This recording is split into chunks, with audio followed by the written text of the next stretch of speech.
مطلبي للإخوة الأعزاء أن يكون في أرضية ووسط الإصلاح. هذا المطلب للإخوة الأعزاء مرة أخرى.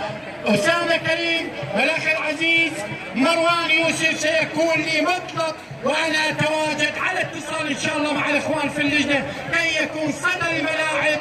أحييكم أحث لكم مطلب جماهير أن يكون دوري في دبة الإصلاح، مركز الإصلاح، ملاعب الإصلاح.